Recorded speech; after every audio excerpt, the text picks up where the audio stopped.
And Neville thought he had come home, and he had succeeded in completing his brother's work, The Peace of Europe. And that short statement, I think, of Neville Chamberlain's from 10 Downing Street, for the second time a British Prime Minister has come home from Germany with peace, with honor. I believe it is peace for our time. One of the 60 years ago went back to Disraeli, came home from the from the meeting in Berlin, and had said, I've come home from Germany.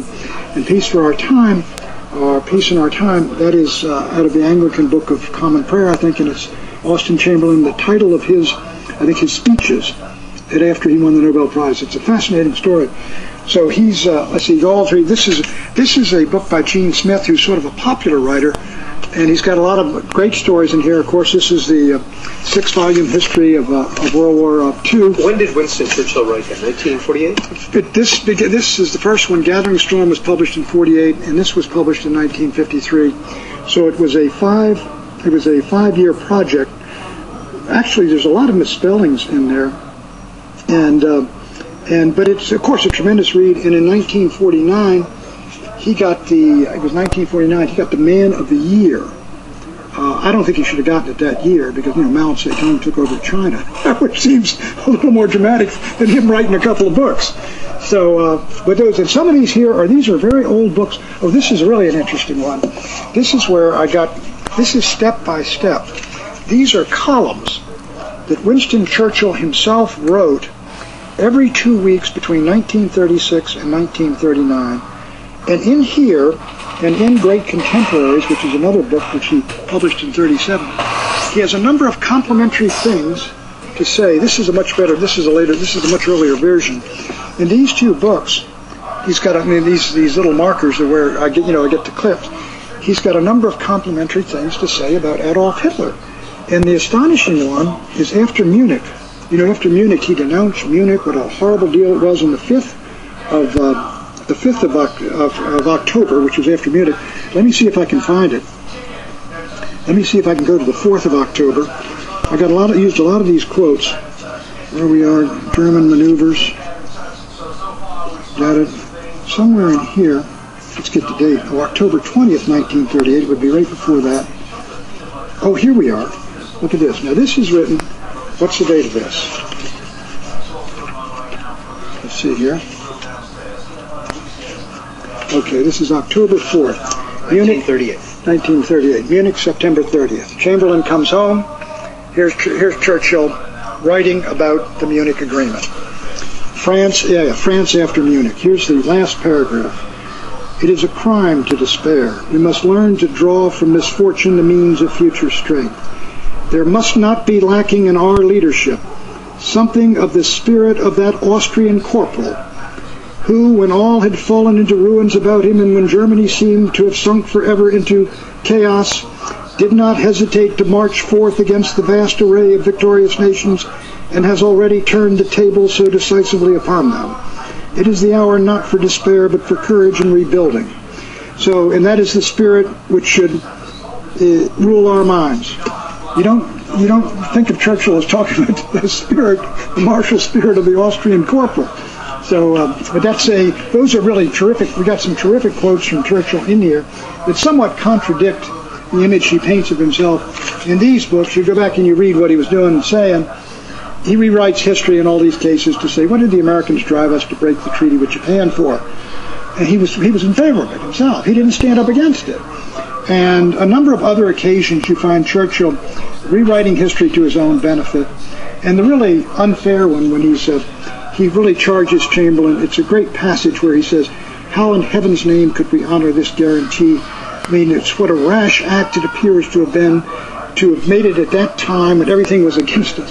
He was the main guy pushing Chamberlain to do it back in 1939. So he was not without duplicity. But so let me get in here. These are some of these are very critical. They're out of print. They're very critical of Churchill, some of those histories. But I will say this: these were very courageous writers. Some of these folks, because they wrote those right after the war when Churchill, and they're Brits, right after the war when Churchill was a great hero to everybody. Now here's the German. This is the German history.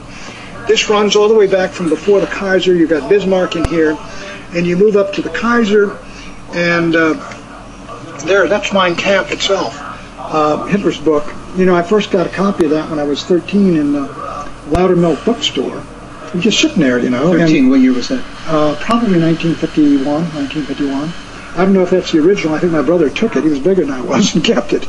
But that's the Mein Kampf that was published in the United States. Why did you buy that when you were 13 years old? Because it was fascinating. Here's the Mein Kampf, the World War is over, and here's the Hitler's own book, and you had heard about all these things. And it was sitting there, and Loudermilk's was an old bookstore, and we used to go down there and buy sports magazines and cut out the pictures because they're big color portraits. They're magnificent. You know, it was like a portrait gallery. You had all these great ball players. But we bought that down there. But you got other biographies. There's Bullock's biography of Hitler. There's the 2-volume biography by Ian Kershaw, which is very modern. This is a fascinating book. It's called Hitler's Table Talk, and it's introduced by Roper, the British historian. And I read it through, and I am it's Hitler talking right after he's at conversations, he's on trains, and he's talking constantly, and there's different people in there with him, the general staff, foreign minister, and others, and someone is there taking notes, and they transcribe all the notes, and it is just a fascinating study of Hitler, and he's a much more mature figure than you'll find. Mein Kampf is just from the standpoint, it's not simply it's anti-Semitic all the way through, but it's in desperate need of some editor to organize the thing. You know, you're here and you're going back there, and it just is a generally bad book. This is, of course, Shire's famous book. This is The Rise and Fall of the Third Reich. This is The Rise and Fall of the Third Republic. But basically, this is all about Germany, Nazi Germany, and Hitler's biography and what his objectives were, and diplomatic. And right below there, if you can put that down there, that's Mussolini. I must have 4 or 5 biographies of Mussolini, and then there's a number of people talk about that Strasser conference, which is the one focus.